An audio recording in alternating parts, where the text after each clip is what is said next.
If you enjoy listening to clinical conversations, why not become a member of the Royal College of Physicians of Edinburgh?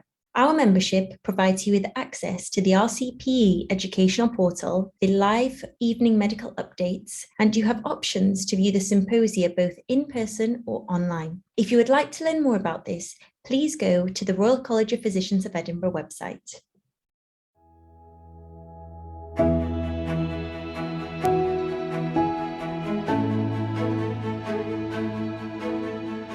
Hello everyone, and welcome to this episode of Clinical Conversations. My name is Dr. Jonathan Bardgett, and I am a T&MC member. And tonight I am delighted to be speaking with Dr. Jonny Guckian again, our T&MC co-chair. Welcome, Jonny. Hello, thanks for having me again. Well, Jonny, we're talking about something that's actually really important to all of our trainees, and it's something that we've not really touched on in the Clinical Conversations podcast thus far. We're talking about the recruitment process. Why are we talking about this? Because it's a never-ending story, isn't it? It's a real challenge. It's something that we all go through in some way, shape, or form. And there's a lot of boxes to tick, a lot of mountains to climb, but there is a way you can strategize it. And I think there's a way that as an applicant, recruitment can be done all right. And there are certainly ways as recruiters or as educationalists, we can do recruitment better. So very important.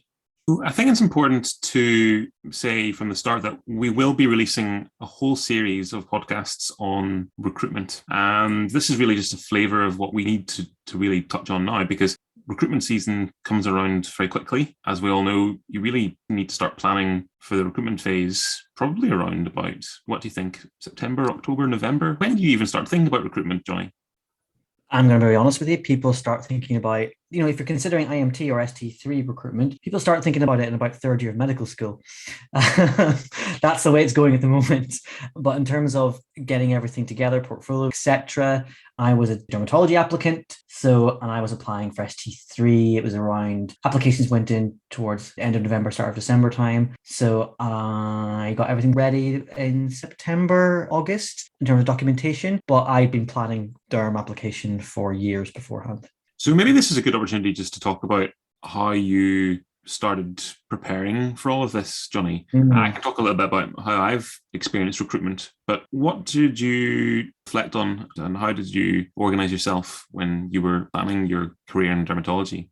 So careers is, I think, a combination of good luck and hard work. And crucially within good luck is the mentors that you're exposed to. And I've been lucky enough to have a few good mentors throughout my career. But equally, I didn't encounter the one big helpful area to understand in recruitment until I was an F4. So I did an F4 in dermatology. And that was the thing I encountered then was the website for JRCPTB, which had the shortlisting point section breakdown. I know we'll talk about that at length later on, but I thought that was a good start for me in terms of mapping out my medical CV as it is, because whilst the points can be transient and they might change over time and get updated, etc., I think it's a good way for strategizing your wider career sort of trajectory and the boxes that you need to generally tick to impress an interview panel, regardless of whatever specialty you apply for, because they're fairly consistent across the board, across different specialties and across different career stages. It's interesting that you talk about how some people and their careers when they're in their third year of medical school. And I remember really well, actually, when I was at University of Aberdeen, we have fortune of having what we call a regent. I don't know if this happened where you went to university, Jonny. It's like an overall supervisor for your medical school career. So your 5 or 6 years, however long it is. And the first moment I met this supervisor, they asked me, what do you want to do? And what are you going to do now to make sure you get what you want? And I, as a 18-year-old, had really little concept of what I wanted to do. And what I wanted to do has changed many times since then. What are your feelings on that? And is that something that we need to consider when we go into the first day of medical school? I have very strong opinions on this. I would say, first of all, I got lucky in that I did a placement, probably the only optional extra placement that I went to at medical school. I was in third year doing a dermatology clinic in North Tyneside. And I'll never forget the clinic. It was just really enjoyable and they let me loose because how much harm can a medical student really do in dermatology clinic? And I loved it. And my consultant said to me, I'm going to have you decide you want to do dermatology by the end of the clinic. And he was right. He was right. And I knew from then I wanted to do it. And I was lucky in that it's been consistently that way all the way through, mostly because I didn't want to do anything else. I ruled out a lot of other things as well. But my strong feeling on this is that Aside from the few, and it is actually just a few, who decide very early on that, oh my days, this is the specialty for me, I am destined to do this. It is totally normal to not know what you want to do. Okay. And it should be totally normal to not be expected to start CV building and playing the recruitment game until you have qualified as a doctor. Okay. I think that it is at least you should be able to wait until you are fourth year or final year, depending on your finals live medical school. I think if you are first year or second year at medical school, then it's too early to know where you want to be. Okay, if you've had some experience in other careers, maybe within medicine, maybe if you've had a background in nursing or if you had a background as a healthcare assistant in certain areas, fine, you might have specific ideas, but until you get a breadth of experience across the medical school curriculum, you cannot understand or appreciate the cultures which may influence you into deciding different career choices. People change their mind all the time. It's fine. And I think the idea that we should decide in first and second year is absurd and puts too much pressure on people. We'll talk in a little while about why some people are starting to think that they are pressured into playing this game so early. But the general rule is if a first year, second year, or kind of even a start of third year medical student comes to me and says, I want a research paper on this, and they do a lot, I tell them to go to the pub. So it's quite interesting because obviously we within the UK have a slightly different scheme compared to maybe other countries where medical students may enter their course as an undergraduate, having not done any other previous qualifications. I guess we'll talk about this a bit later, but it certainly influences your perspective on your education, depending on what stage you enter medical school. And I guess you said that the recruitment process is a game. Is it a game? I think it is very vulnerable to be gamed, and people successfully game it all the time. And I think that's to be expected. Recruitment is like that across the board in all professions. We put out job descriptions and advisable criteria that we want for people's jobs. And so there are many different professions where you're able to kind of manipulate your CV in a certain way so that you can look attractive. And lots of people build up their portfolio of experience across different professions. So I don't think it's unique to medicine, but in medicine, we are competitive people. As a culture, there is a culture of competition and we like to feel important. There are lots of committees within medicine. I've lost count of the number of SOCs or medical societies that have cropped up even since I left medical school, which wasn't all that long ago. There was a space SOC at my university that I went to now, which I didn't know there was enough people to be interested in space medicine, but fair play to them. Is this specifically on the DRC? Yes, it is. It's a Group 2 specialty, alongside dermatology, I may add. Slightly fewer numbers, though. And yeah, so I think that it's something that we like to have hoops to jump through, I think, and that suits the recruitment culture as well. I think the essence of it is that there are lots of things that you can do to improve your competitiveness, but it may seem that actually not everybody has the same awareness of what you can do or the same opportunities to do so. Yes. What are your thoughts on that? So I think that the fact that it can be gamed, it is a fact. Whether it should be is a different question. And whether it's good and whether the direction we're going in is good is another question. Now, I would say that opinions that I have from here on in are my own and not that of the Royal College of Physicians Edinburgh or any of the institutions I represent. However, I worry that competition is so high now, largely because there's not enough training numbers for a variety of reasons we can talk about. And because of that, competition has bled back all the way into medical school. So the medical students, they're seeing those ahead of them fighting for more and more points. More and more people are finding out about how to play the system and how to get points. And there's also an industry around recruitment, around medical education. I deem this phenomenon as the industrialization of medical education, with your different courses that you can go on, the fact you can pay for publications in certain ways. There are various points that you can essentially pay for, and industry has taken advantage of that. And because there's peer pressure that lots of people think that they should be doing these things, that has fed back to medical students. And these opportunities are on the face of it good, but it just means that everyone's standard is increasing. The system can't adjust for that. And so the points threshold just goes up and up and up, and it's not sustainable. It's not good for well-being. And then we have the problem with opportunity, because not everyone, as you say, has the same opportunity. You're more likely to be able to do these things if you can afford it. And we have a massive cost of living crisis. We have a living NHS bursary problem, and we have lots of disparities across socioeconomic class and across ethnicity as well. There's all kinds of differential attainment and racism across recruitment as well. So heavily complex and a lot to unpick, which I'm sure we can talk about. So I think it'd be useful to just sort of reflect on my experience now. I think certainly throughout my time in training from what was then core medical training after foundation year training. So I did acute common care STEM acute medicine. So you still have to do the CMT year, or you had to, and then go into specialty training program. For me, it's acute medicine. And when I was planning my path, so to speak, I didn't really know about what the recruitment system had in store for me. I knew that if I had a publication, then that would maybe do me good stead. And so as an FY doctor, I made friends with people who could help me with that.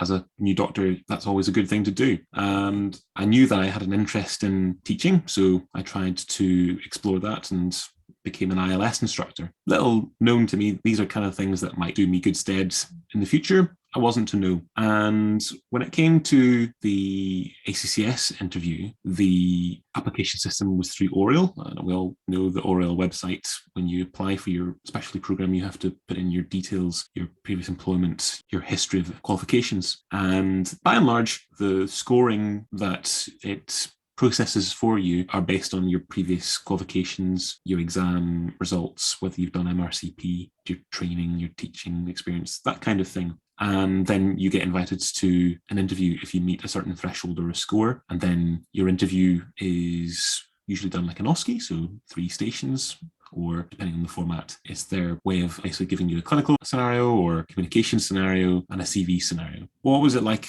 with dermatology in terms of planning for that Group 2 specialty, Jonny?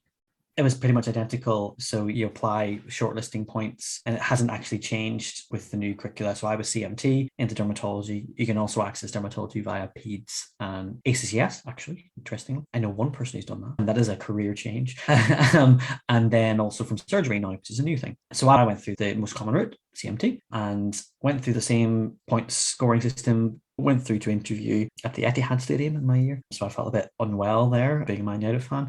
And then interview was 3 stations. And some of the Group 2 specialties have a process like this where we had the first station was research, even though it wasn't an ACF or anything, because dermatology is quite research heavy and academic. I had 5 minutes outside with a laminated abstract of a paper which didn't have the conclusions of the paper on it, and you had to basically go in and present this abstract you read in 5 minutes. And bear in mind, most of that 5 minutes you spend thinking, oh god, oh god, oh god, oh god, oh god, oh god, oh god, oh god, oh god. Well, that's what I did. And then you have to compose yourself when you go in. So the first station was academia or research and governance. I had a clinical station with some ethical discussion. I had to present and discuss a picture in dermatology, and the picture was itch, which obviously has no clinical findings, so that was fun. And then there's the portfolio station. I think that the main take home that I find from my experience was that you can work your butt off for years for points, but actually your points get divided by 3, or at least one at my time, divided by 4 before you go into the interview, and don't really matter for a lot. Obviously, if you've got a better portfolio, you're going to do better on the portfolio station because you have more to talk about. But even then, it's all about how you sell yourself, and then about how you can answer the clinical questions and how you can, get through a research station. And a lot of people do really well in interviews and they've not got a massive CV. And some people go in who have massive CV and they flunk the interview. It's a case of how you do on the day. And that's the gamble with interviews.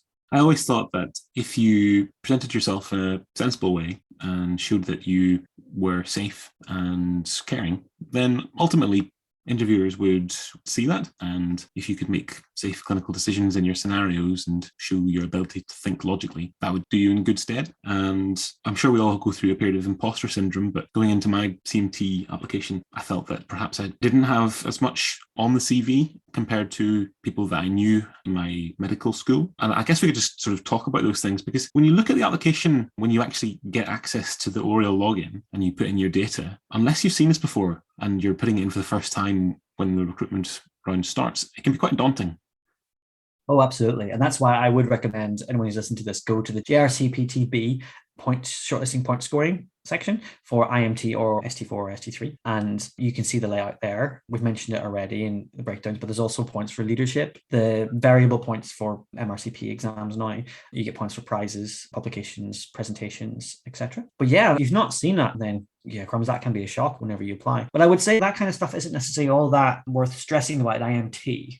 I think IMT interview is more heavily weighted towards your clinical capabilities, your clinical experience, your ability to handle the ethical and governance scenario rather than bossing your portfolio. Because in an ST3 scenario, I could have chucked in bits about my research in my research and governance station. There's nothing like that at IMT. It's all fairly standardized. They want you, as you say, to be safe and sound. And the general tip is just be nice. I think just be a generally decent person and try not to be too weird.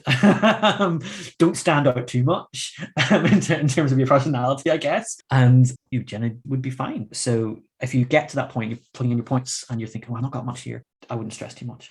The thing that struck me was that when they ask you for your list of additional qualifications, and they give you a drop down of different things to choose from, and you can choose PhD or MD or Masters or postgraduate diploma. And I think for the majority of people going into IMT, most people probably wouldn't have those things. And you get maximum number of points, I think, if you have a PhD. Yeah. And I guess that maybe changes your perception on how you might fare in the scoring if you don't have a PhD. What are your thoughts on postgraduate qualification or undergraduate qualifications, such as doing a BSc during your medical school years? Yeah.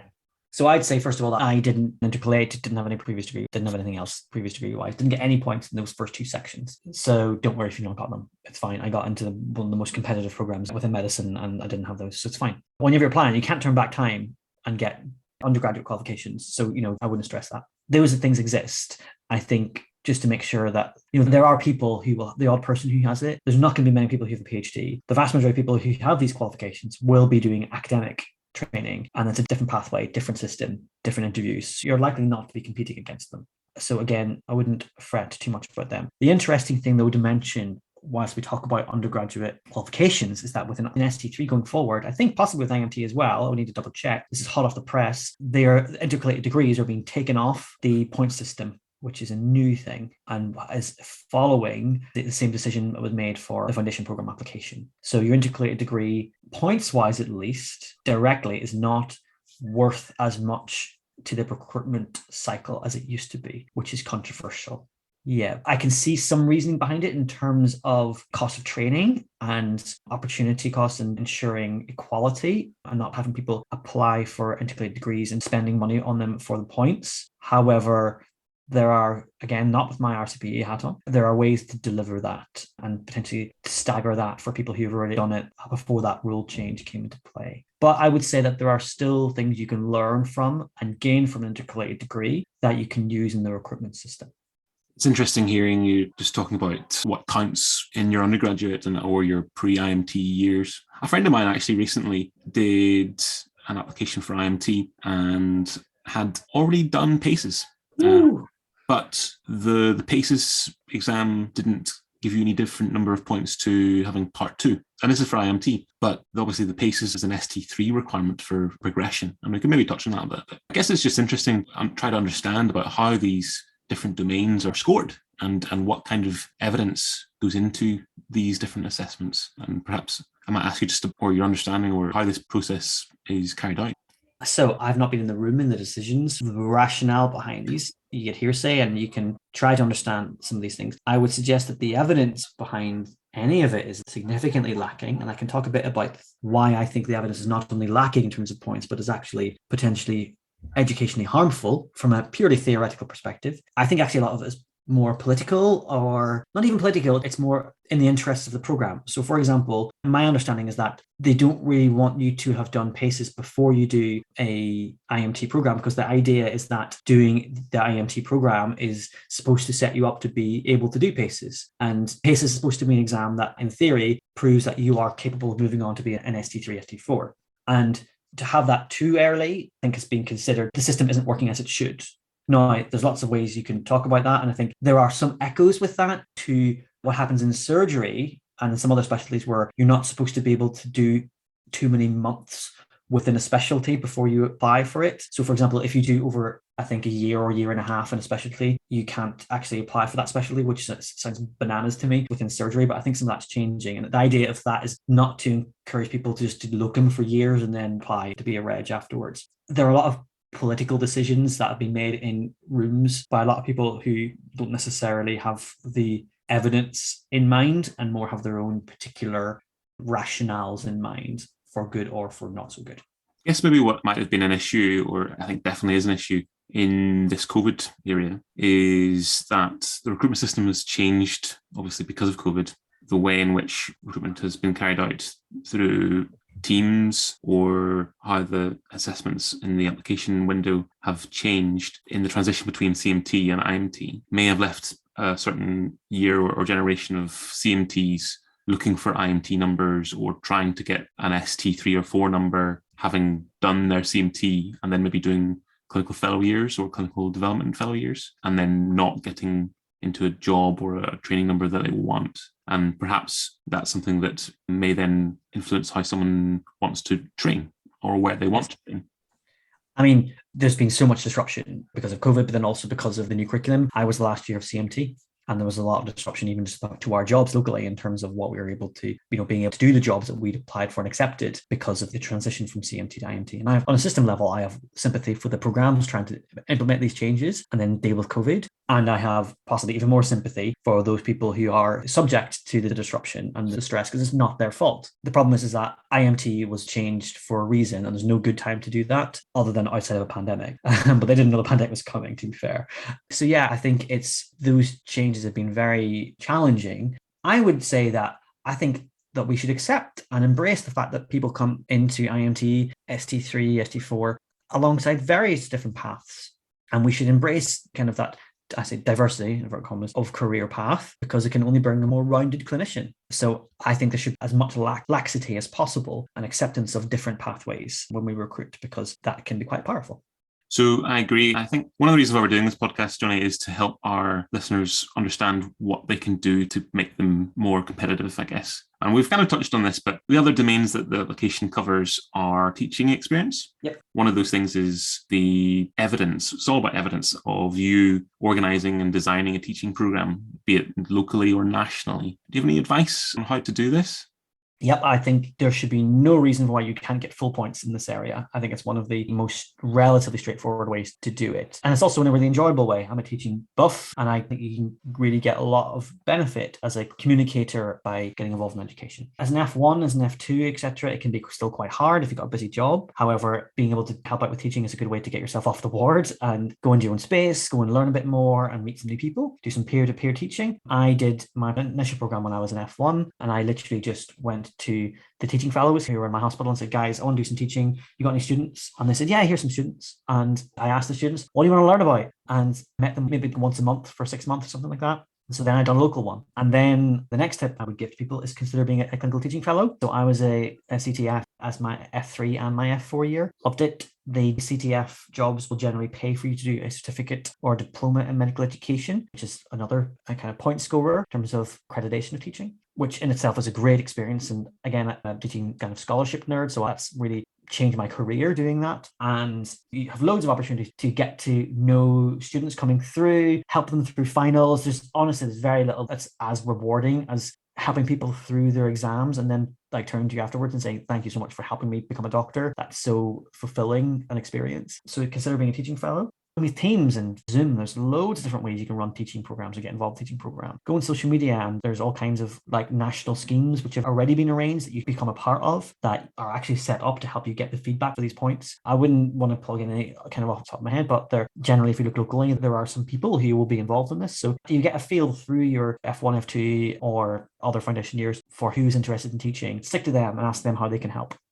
So I'd like to ask about how we can improve the leadership and management opportunities for our listeners. That's one of the domains on the application, certainly. I think it's one of the things that we really need to focus on. Obviously, being a part of the TMC is a great opportunity, and I might just flag that up, but there are other ways that you can do that within your societies or your interests. What are your thoughts on that? Yeah, I think this is one of the areas that has massively increased recently. And it's when we talk about competition, this is when medics get competitive because medics love a title. You love to be on a committee and things like that. And it's become so popular. Now, I would advise the main and most important part of that section is you've had a leadership role for X amount of time and you have delivered sustainable change or a measurable change. Okay, I think that's the wording. So you have to be able to have brought change, a meaningful change to your committee. So that means that basically you can't just join 6 different committees, as some medics tend to do, and say, I've been this ThermSoc person or BMA person or whatever. If you've not done anything, then that's meaningless. It's actually relatively easy now to join a committee. It's about being able to be part of something bigger than yourself and contribute to that.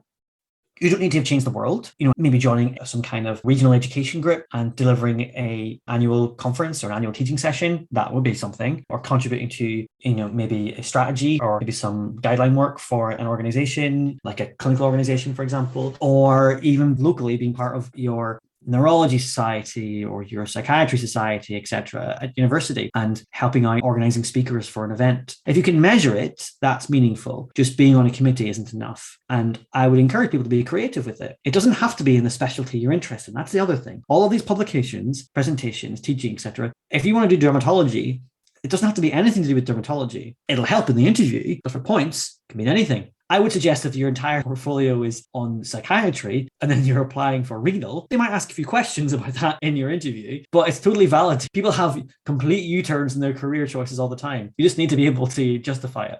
Yeah, so there are areas, so things like within education is good to look at. So JASME and TASME are trainee organizations or medical student organizations for the Association for the Study of Medical Education. Conflict of interest, I'm on their board, so I have to plug them. But they're nationwide national committees you can apply for, who are always looking for people. T&MC, always looking for people as well. Though we've just passed our main time for recruitment, but next year, and there's plenty of other Royal Colleges in various different specialties who are always keen for medical students or junior docs.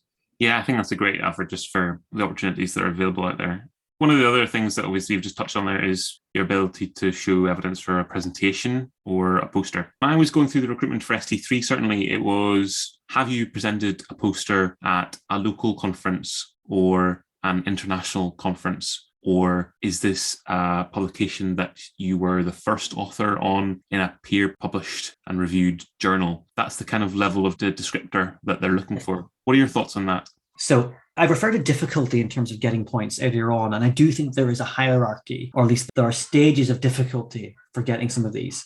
It depends on your interest, of course. Now, I think that, first of all, if you've not got an undergraduate degree, then as we've said, fine, that's out the window. So put that to one side. I would say education is a low-hanging fruit in terms of your teaching, as we talked about before. Posters are up there as well in terms of being relatively straightforward to get. I think the main reason for that is that conferences want you to come to the conference. They want you to pay to come to the conference. And you are significantly more likely to pay to come to the conference if you've got a poster accepted. Therefore, it is relatively easy to get posters accepted for a conference somewhere in the UK, whether it's regional or national. Locally, fine, I would aim higher, okay? Because there are a lot of national conferences. You may have to pay eventually to go to them or get supported to pay to go to them, who will take your poster if it's half decent. And if you don't ask, you don't get. I once applied for, as a relatively early in my career, when I was in F3, and I applied to go to a conference in Stanford in California. And I submitted 4 things to it. And I thought, if I throw enough shit at the wall, some of it will stick. And all of them got accepted. And I thought, oh my God, now I have to do 2 presentations and 2 posters. So strategize. If you don't ask, you don't get. So I would back yourself. Imposter syndrome, as you said earlier, is a real thing. And I think actually people don't apply for these things because they think I'm not good enough. And there's people out there who are much better than me. Back yourself. Because if you don't back yourself, the people who are recruiting you won't back you either. I think it's one of the things that we should just touch on is whenever you are ranking your qualifications or writing your answers, you're essentially rating yourself. And some people may rate themselves differently to what a person that doesn't know you may rate you when they look at your evidence. Do you have any tips on how to rate yourself appropriately? Rate yourself as highly as you can in a way you can justify. Okay, people will be more likely to underrate themselves. But actually, if you've got evidence for something, why wouldn't you be confident? We're used to being modest as medics, I think. Recruitment is not a time for modesty. Back yourself. Don't take a hand. Don't be like saying you've done things you haven't done, because that's a probity problem. But if you're not sure if something qualifies for points, just email the recruitment office and they generally get back to you relatively quickly. I find that even if you don't qualify for points for something, you can still write it down in the sections, because it might not come up as a points thing, but they could easily bring it up in an interview. You can still get interview points for that. I had that because I didn't have any publications in IMT, but I'd written basically a blog kind of post for the Faculty of Leadership and Management about social media. And then they brought this up, or they started asking me about WhatsApp in clinical areas. And that was quite a fascinating discussion. So it can drive conversation, whatever you pop in those boxes. And if it's more interesting, then it'll stand out. And, they might remember you a bit more that way. That's really helpful. I'm sure our listeners will appreciate your experience and your reflections on that. There's so much to talk about, and obviously the recruitment podcast series will touch on all these things. Going forwards, though, I think it's important for trainees to know what to expect in the years to come so that they know how to tailor their time, what to do with their time effectively, and to organise their CV. Are there any changes coming to recruitment in the future? And if so, how and why? So I'm going to give a political answer here because there are likely to be changes. There have been efforts to make changes which have not come through yet. And what I would say, speaking more generally, is that look at other specialties and the direction of travel. One big change recently for some specialties, particularly in GP, but others, is the MSRA exam. This is a very popular exam which combines some clinical stuff with some SJT stuff. Just so the listeners know, Jonny, sorry to interrupt you, what is the MSRA? So it's an exam that's got some SJT questions in it, and it's got some clinical questions in it, and it was originally designed for GPs. And so GPs have the MSRA exam as I think their main initial point of recruitment. And then if you score highly enough, you don't even need to interview. So that contributes to your overall score. It's a useful shortlisting tool. And because it's a useful shortlisting tool, other specialties have taken it on. I know ophthalmology, I think psychiatry as well have taken it on. Because basically for recruitment bodies, they get all of these applications and they can't interview everyone. So practically, they need to reduce that number so it's a manageable amount of people to interview, because otherwise they have to take consultants off the ward for ages and it will be a whole handling. So it's a good shortlisting system. However, there are currently, if you look at the evidence for MSRA, it's published in the literature, there are 2 papers on the MSRA, and both of them are letters written by early career educators. There is no background data. I've not seen any of the data about it. And then more generally about things like SJT, which is obviously popular in foundation and popular across the board, because historically, in theory, it was supposed to be better for widening participation. It was supposed to be more equalizing than clinical exams or written academic exams, which have a history of differential attainment. SJTs are supposed to be less bad at that. However, in practice, that's not really coming out, as there's a lot of controversy around the foundation program, SJT, and there's not the most popular exam in the world. Again, there's not a lot of real life data for this that's been published. So I think one thing that we as a T&MC will be arguing for is for greater transparency generally around recruitment. And that's something that as co-chair of the T&MC, I would be advocating for. It's much easier said than done. There's lots of data issues in there. I would keep an eye out on the MSRA is what I would advise. That's not me saying I have any in the know knowledge about that, but just keep an eye on that. I would also suggest about points. My point earlier about how points are tied into cost of training is something that matters, because there was a movement against increasing the cost of training, understandably. So I would make a prediction. This is not based on conversations I've had with anyone who matters, but my prediction would be that points will no longer exist in 10 years, maybe even 5, for shortlisting. You heard it first.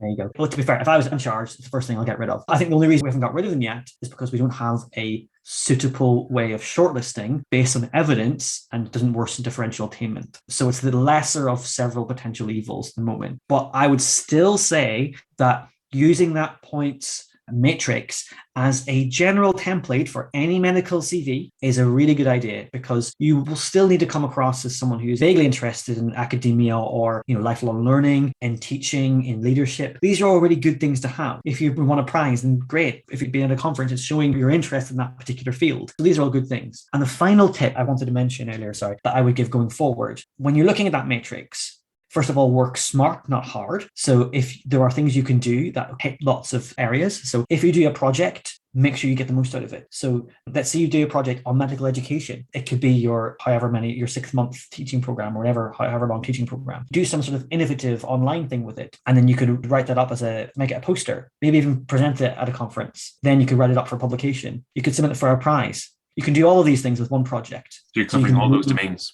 Yeah, literally, you can be really lean about it. I've got a medical student who's absolutely brilliant who did an online dermatology project with me, part of her elective last year. Even just an initial idea for the elective project won her the British Association of Dermatologists elective prize. She then delivered the project on dermatology and skin of colour and has submitted it for the BAD conference, presented it there, won a prize at the BAD conference. So she got 2 prizes out of it. Now she's writing it up for publication and submitting it. So she'll be smashing through all the points. And so there are really ways to be clever about it. The approach that I took to the point system was I wanted to create a brand for myself that was memorable in an interview. So my vibe is medical education and social media. Those are my interests. So that's what my publications are in. My publications by the time of ST3 were in no way particularly fancy. I hadn't done any mad clinical trials or anything. My first publication was about escape rooms in MedEd. So nothing fancy. It was a couple of focus groups. I wrote it in an afternoon. I never thought it would get accepted. So I published some stuff on medical education, presented some stuff about social media and MedEd. And that kind of went across my various different parts of that point matrix, and it came up in the portfolio, a very strong message. He's interested in medical education and social media. We asked questions about that. I could tie in dermatology to both of those areas, and it made me memorable. And so I got full points in the portfolio station, I think, because of that. Not necessarily just because of what I'd done, but it's about how I communicated that and how I made that as a structured approach. And that helped me easily guide my answers in the interview. So you're basically showing your commitment to specialty, and you're telling the interviewers what your unique selling point is.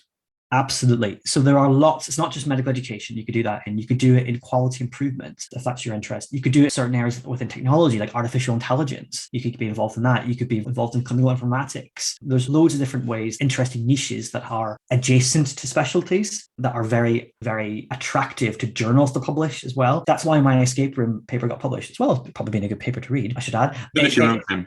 Yeah. It was really enjoyable to do, but it was a zombie themed escape, but it was unique. And I think it's like the second most cited escape room paper in MedEd, which is bizarre. So if you think cleverly about what journals want, you can get something published. And I think that reflects back to what I was saying earlier in terms of what is the easiest and hardest to get points for. Publications, I think, are way up there in terms of how hard it is. So if you've not got publications, don't stress, but there are ways to work your way up.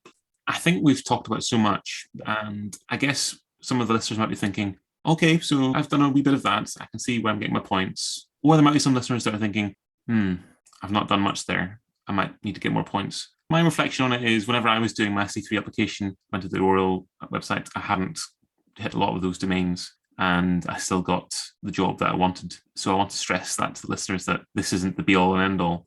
But obviously there are things that you can do during your time that can improve your experience. It's not just about getting the points, it's about your experiences as a doc and improving your well-roundedness. What are your take-home messages, Jonny? I would say that's important. So it goes back to what I said earlier, is that there's a way to game this or be clever about this, but whether you should be doing that is a different question. And whether that's good in the long run for our specialty is an interesting question. And it's why I tell the early career medical students, just go to the pub, enjoy yourself, because the more important things in life. I would say don't stress if you think you've not hit all these points. First of all, not every specialty is as competitive as others. That's totally fine. And it varies from year to year. You can get competition ratios on the website, can't you, Jonny? Yes, data for previous years are all on the JRCTB website. And the other thing to say is that, like I said, they divide it all up before you go into the interview. The interview is where everything matters. That's where they get you. So I know people, like I said, who haven't got a huge amount, have gone in and got full marks in the interview and got first choice of where they wanted to go in the country for dermatology, which is an incredible achievement. So